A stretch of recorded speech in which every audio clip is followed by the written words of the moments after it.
Sure. Thank you so much for the opportunity.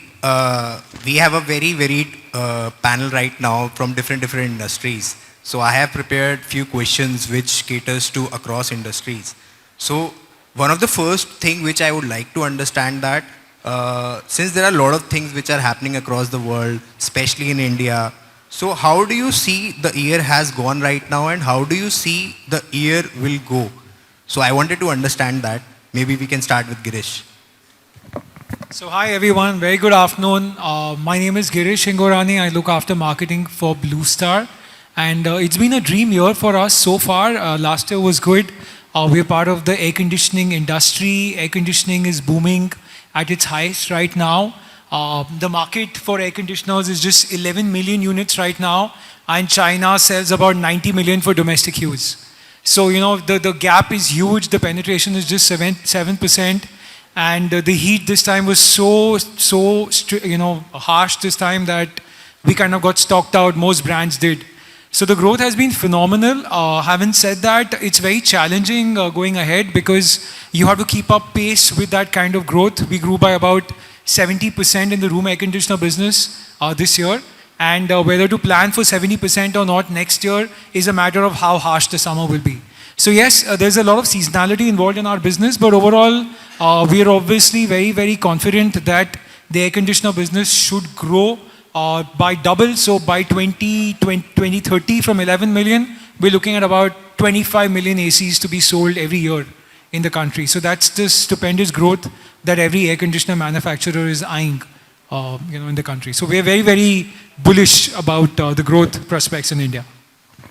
Nice to hear that, Girish. As I mentioned, one of my friend who works in Blue Star, so I was sitting with him for breakfast and he had some 25 missed calls in 10 minutes because so much heat was there in Gurgaon, a lot of AC, I think services were there and a lot of things were there and I felt for him, but he answered almost every question. So I think that is one thing which, though he is my friend, but I think that is something which Blue Star gives to every employee.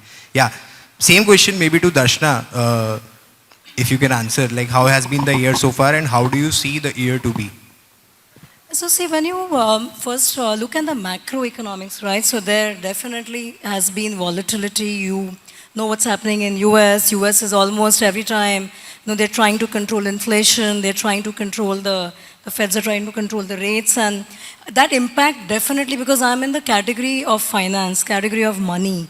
So what happens is that definitely has an impact. We have seen, and now at some point they're saying there's recession to come and things like that. So what happens, though at the same time, and then there is a geopolitics which is on, and we know the whole Ukraine, and then the China-US relationship. So definitely, is there an impact on the overall economy globally? Yes. Does that have an impact on how RBI is looking at things, how the regulators are looking at things? Yes. We have had volatile markets. We've had our, equity market going up and down. But overall, at the same time, our Indian GDP growth is quite bullish. We are doing well. So we've seen a lot of positive. We've seen a lot of consumption, a lot of fintech platforms coming in. So yes, people are getting in. So overall, India with its whole, make in India and more inward domestic market growth. So that consumption, at least for my category, financial services, we've seen good growth. We've seen good growth last year. We've seen good growth last quarter. We were 26% high. Having said, is there a volatility and what happens because of that? We are a highly regulated industry. So there are RBI reforms that keeps coming, IRD, and I'm dealing with all regulators, whether it's SEBI, RBI, IRD, all of them. So there are changes which it keeps us constantly on the toes. We've seen some amount of regulation coming in our loans in the lending business. It did slow down last quarter. So those kind of impact is there. So are we being watchful? Yes. Are we cautious? But like Kavita was also saying, so optimism is there. We've not sort of tightened anything as yet right now, but Jayant, definitely it is a cautious because volatility is high. So from that point of view, growth is good because India's story is good as of now. So from that point, we've been fortunate. Yeah. Nice. So we as a company also work with a lot of BFSI clients, whether it is from a loan perspective, whether it is from investment perspective, whether it is from banks perspective. So we have also seen a lot of growth in the last quarter. A lot of companies which you mentioned have come up. And I see that from this, especially in the BFSI sector, things moving upwards. Maybe Shruti, I would like to understand, I live in Gurgaon. I was trying to buy a house, right? And the Gurgaon market is like that. I missed 2 months, the rate skyrocketed to 20 lakhs. So how do you see, since you come from this industry, so what is happening that rates are increasing every month, every 2 months? It can be one case of Gurgaon, but are you seeing it across India, or how is it? And how is it different from a company's perspective when they choose their basically offices or something of that sort? Land prices across, actually just post-COVID, we realized that we need bigger homes, we need more homes, rentals are not working, we need our own home. And I think that's kind of driven the demand of owning your own house, having your own space. Land prices, land as a commodity is shrinking, and the more you can capitalize on it, I think that is what is working for the residential sector. However, I kind of manage the commercial real estate vertical for Tata Realty, and but when it comes to, let's say, office absorption, it's something I would like to talk about. That in 2019, the largest office absorption the industry had witnessed was then, and then COVID happened. People were bullish that 2020 is going to be the year of commercial leasing. But 2020 was the worst year, we all know that.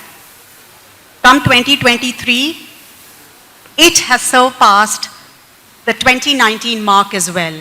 As we are in July, there is about 34 million of office space absorbed in India, which is about 18% more than our previous year.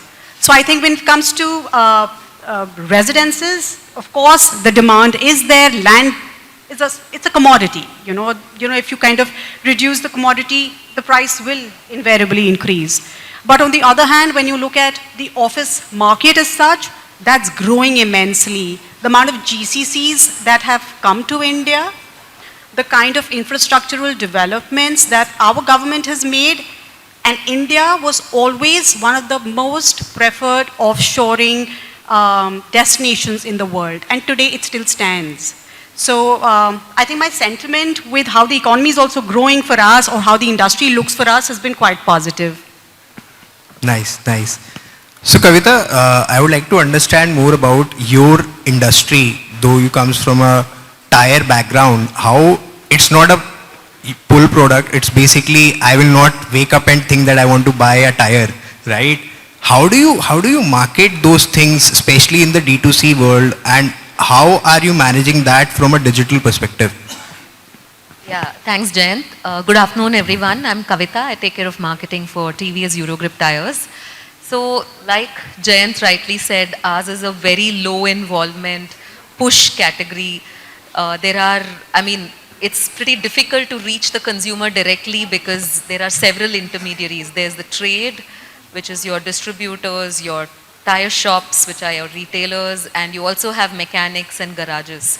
So in our industry, D2C hasn't yet happened, and we don't see it happening in the next decade, I would say. But what is happening is the dialogue between the brand and the consumer has become far richer than what it was. So what we are seeing is there's a lot more researching online. Consumers are today a little more aware of what they're buying, at least, the premium segment consumers. Like I was mentioning when we were chatting up earlier, yes, the commuter segment is most ignorant about this category, and they continue to be. That's going to be the reality. The thing is, what we do is we use digital both for top of funnel as well as for middle and bottom funnel, more for top of funnel because that's how the category operates. For us, it's about being there top of mind with the consumer when he or she is thinking of changing her tire. And it's never a pleasurable purchase, it's a grudge purchase. You change your tire only when you have to change your tire. So from that perspective, it's just important for us to maintain a certain SOV through the year. And we use digital as well to do that. But what we've also been doing interestingly through digital is, using digital to reach out to our trade consumer customers as well as mechanics. So for instance, we are in a strategic partnership with the Chennai Super Kings. So last season, what we decided was, instead of just making brand ads and the typical D2C kind of communication using the cricket players, let's also do something for our trade partners. So we used AI and machine learning to study the facial gestures of one of CSK's popular cricketers, Ravindra Jadeja, and we made personalized ads for our tire retailers and mechanics. And the ad was not about Eurogrip. It was actually promoting their store, and let's all remember this was just fresh out of COVID. So, the previous year was a COVID year, so people were just rebuilding their brick and mortar stores. So we built ads for their stores, and Jadeja would urge people to come to XYZ store to buy their tires. That's what the ad was all about, and that actually became a runaway hit. They organically shared that with their networks, and there was a very subtle branding of ours that went along. So that's one example of how we use digital. Got it. Darshana, maybe this is for you. I want to understand that what is typically your marketing mix? How do you blend it? Offline is there, then TV, print, and digital is also there. So what is typically your marketing mix, since festival is also around the corner? So what elements do you think you generally do during the festive period? So see, honestly, and I always laugh with my team members, because now that I have a lot of, millennials and Gen Zs in my team, and I tell them I'm the first generation marketeer who started her world of marketing with TV. And I believed in TV, right, at that time, and a long format storytelling. But today the world is completely about integrated marketing, because you need to have your 6-second to all the way to your 30-second, and 30-second definitely does not work on any digital platform. So definitely it is the integrated marketing strategy. I just did Olympics, right? So we were the official sponsors for the India contingent. Now depending on what you're doing, am I doing a product story or am I doing a brand? When it comes to brand, the mix has changed. It has to be full funnel.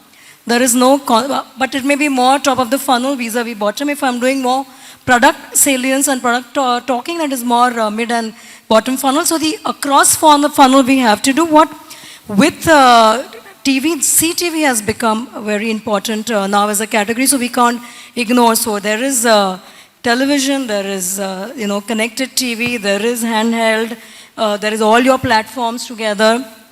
So now literally, so the way we do planning, the way the planning works is across the touch points where the consumer is. It's not just one medium anymore.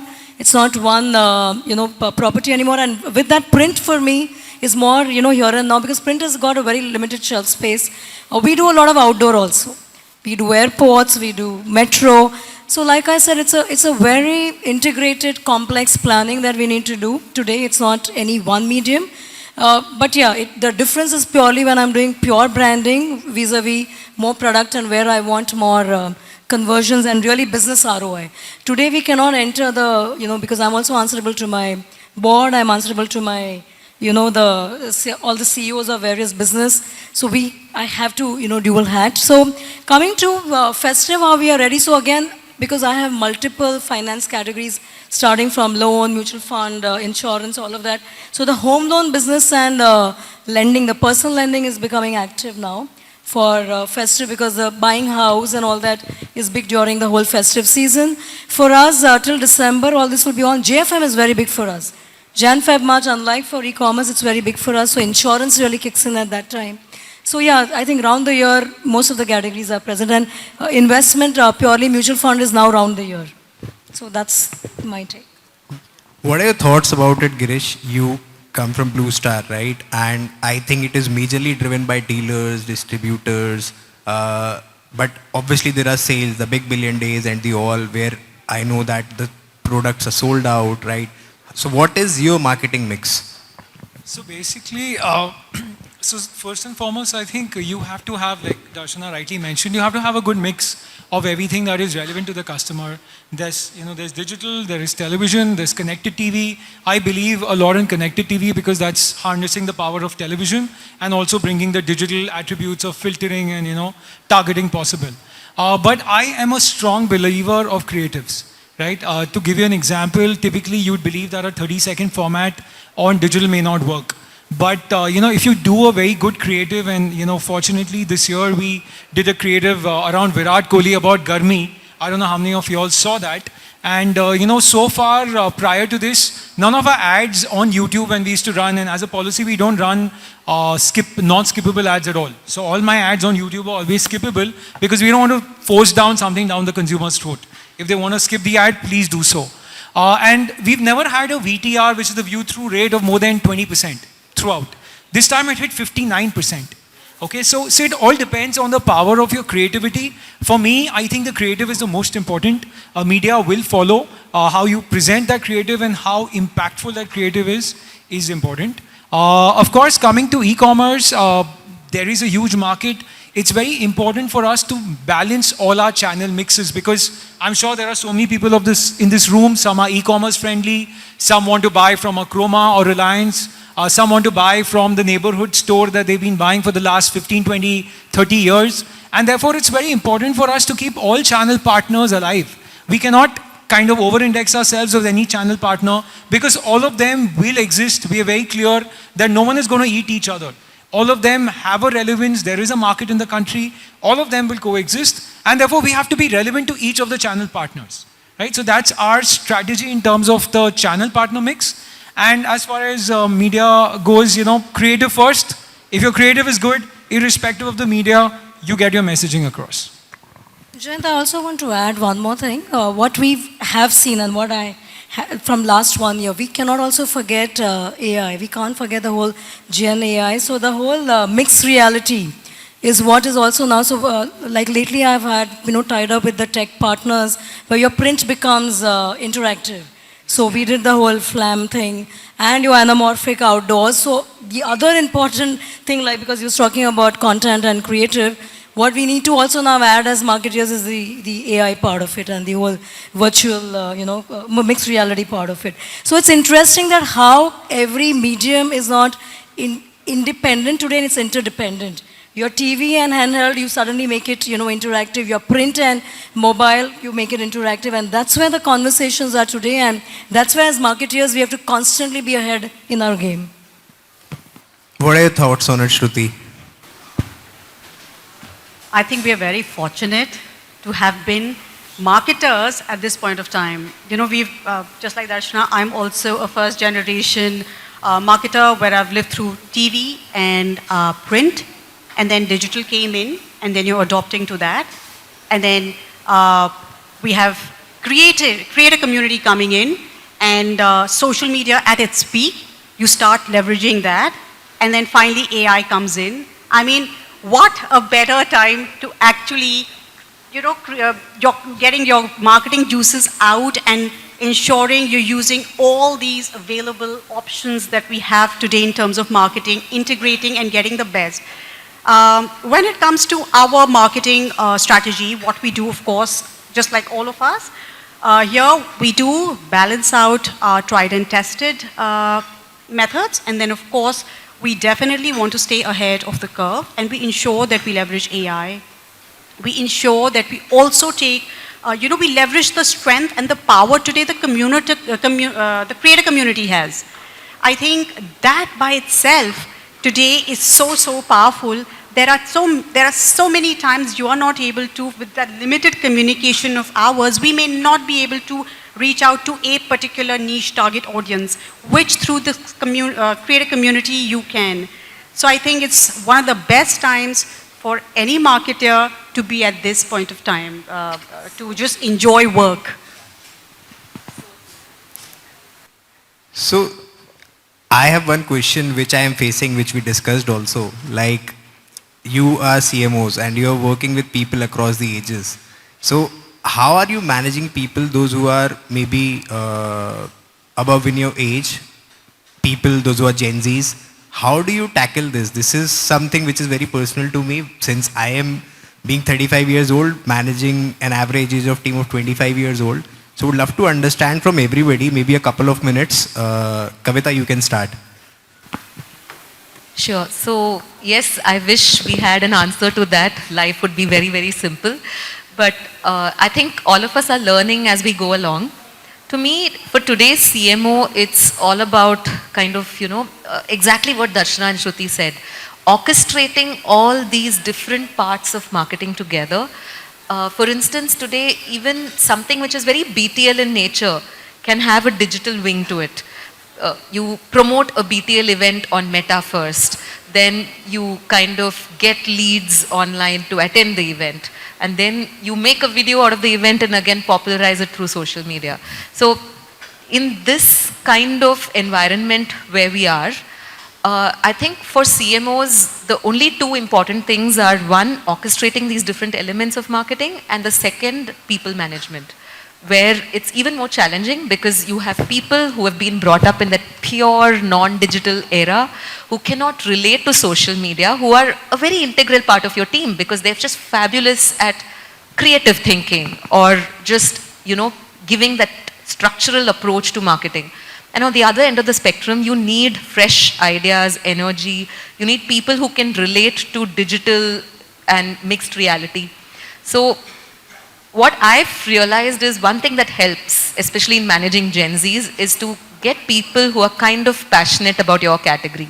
For instance, in our case, when I recruit boys and girls who are passionate about riding, it really helps because then they're not doing a job. They're actually, it's like a passion project for them, which is very Gen Z terminology, and they love doing what they're doing. So then you don't need to micromanage them. You don't need to really drive them too much because they're self-driven, and suddenly you see the entrepreneurial side of the Gen Z. Shruti, maybe three things which you require when you are hiring, three things which you are a must that the person whom you are hiring should have. Any three questions maybe which you ask? I have a colleague of mine sitting here with me, and I've got a fantastic team, by the way. Yes, I am particular about a couple of things, but the top three that I would look at is actually, ethics. I really want somebody who's ethical in the team. It's okay, you're hardworking, not hardworking, you need to be ethical. And when I say ethical, integrity does matter to me. So integrity is one thing, and I think the other thing is passion for the job you're doing. And I don't have a third one. You're doing these two things, the third one, I don't even need. I know work is going to get done. So two things for me, integrity and be passionate about what you're doing. Darshana, same question to you. First, basically, how do you manage people across ages, as well as maybe two things, three things which you want person to be there in your team who is joining?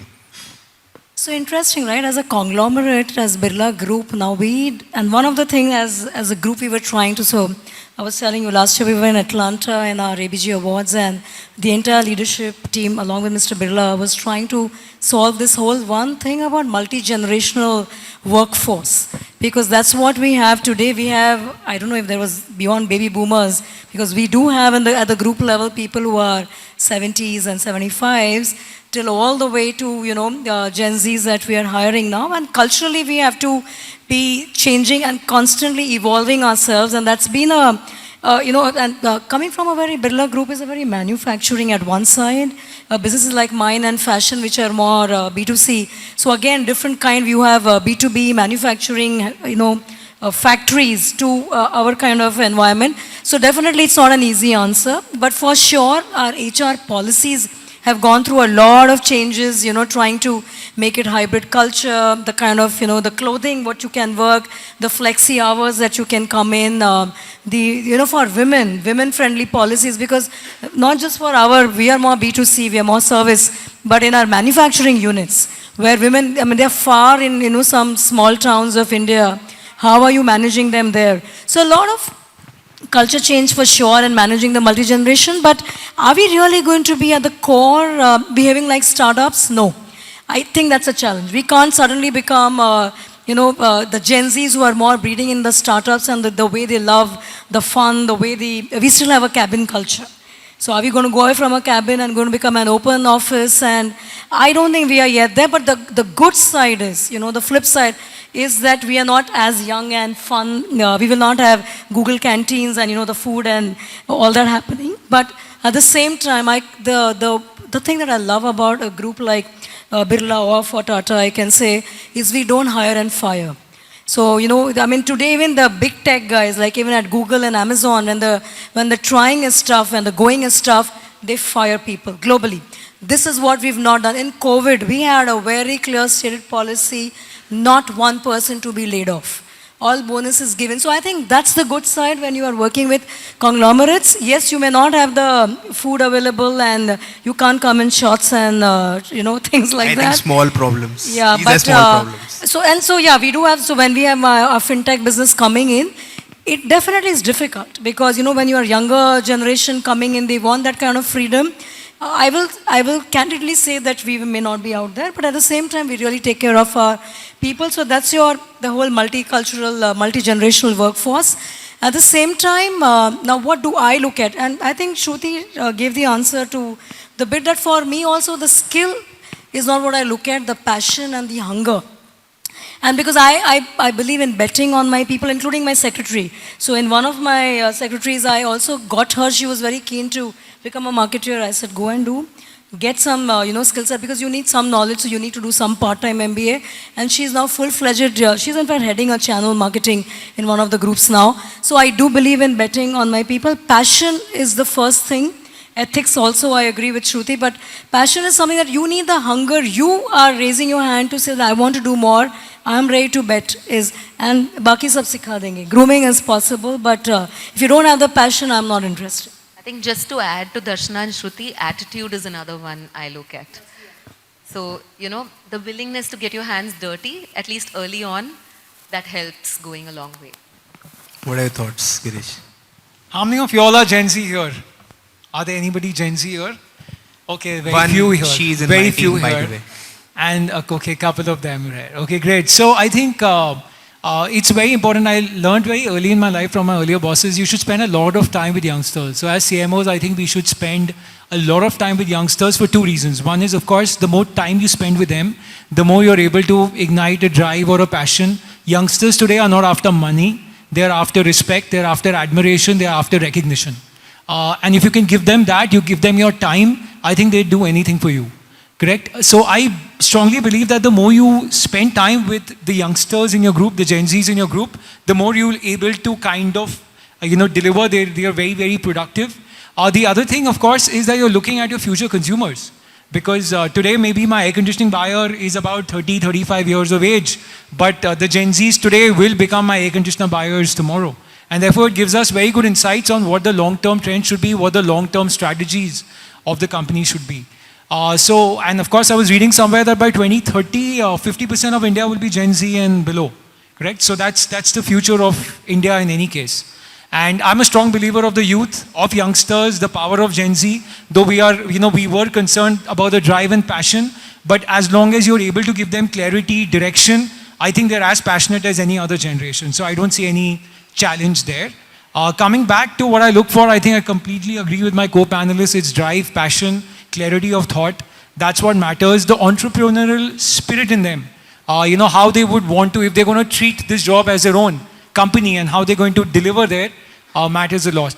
So I think that's what I would look at. Ethics, integrity, all of these are, of course, hygiene factors. Attitude is very difficult to assess when you hire somebody because, you all tend to put up a good job. But I think drive and passion is something you can easily assess when you interview them. It comes out naturally. And once you see that hunger, you see that passion, I think that's a big winner for me.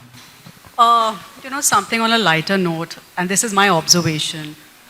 Gen Zs do not want to work for somebody else. They want to work for themselves. So I don't know if we would be hiring them at, sooner or later, but they just prefer working for themselves and not for someone else. So I don't know how the hiring, getting them on your team, for how long will we manage to get them, or till the time we become boomers and we kind of just keep being in the organizations. So, yeah. I think in the interest of time, quick one to Kavita and across for everybody. One marketing campaign which you still remember, one of the most kick-ass campaign which you have seen in last 6 months, which you still remember. Okay, top of mind, what Cadbury's just did for Raksha Bandhan.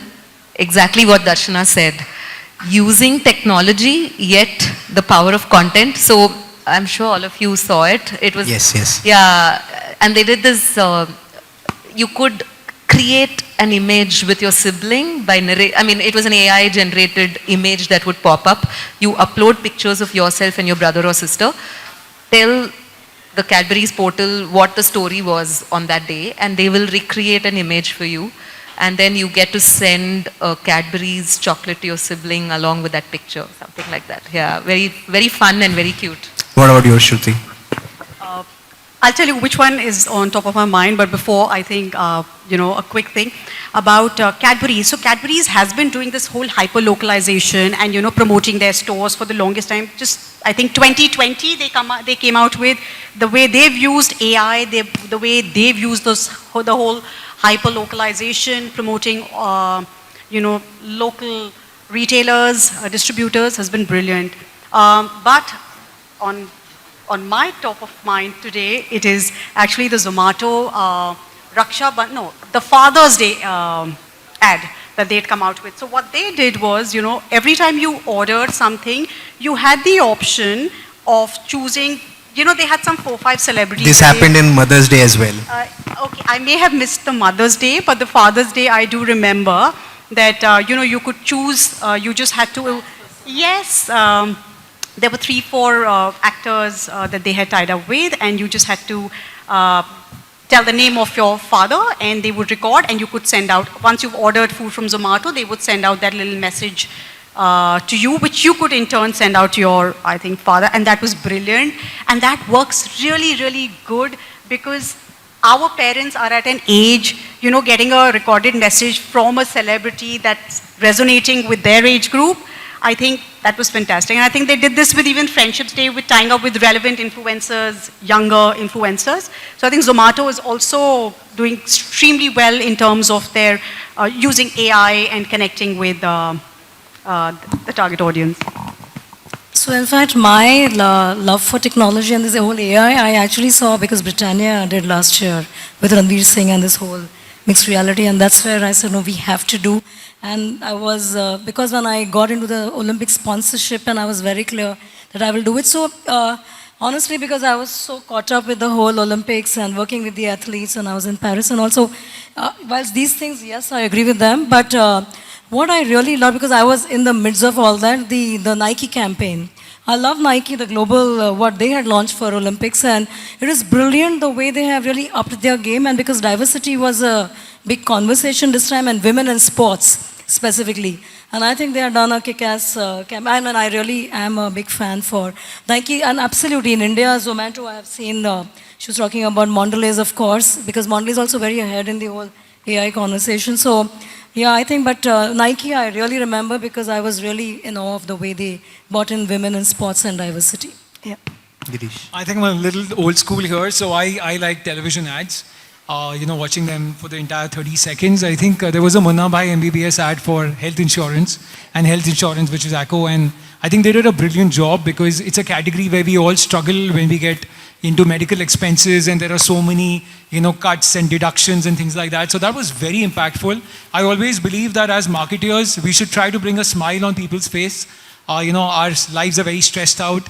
And as long as we are able to get our messaging across with a smile on the face, that's what ACO did for me with their health insurance campaign. So that one stood out for me, for sure. I think I had a lovely time interacting with all of you. I gained a lot of things when I was with you right now as well. I think people would have liked it as well. If anybody has any questions, maybe you can ask.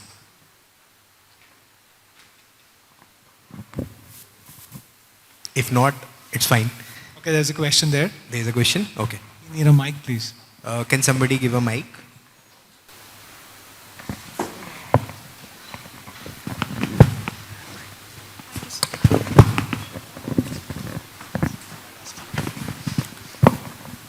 Hello, I am Harsharan Kohli. I work as a supply chain consultant, worked in the area of supply chain and worked with a company called IKEA earlier.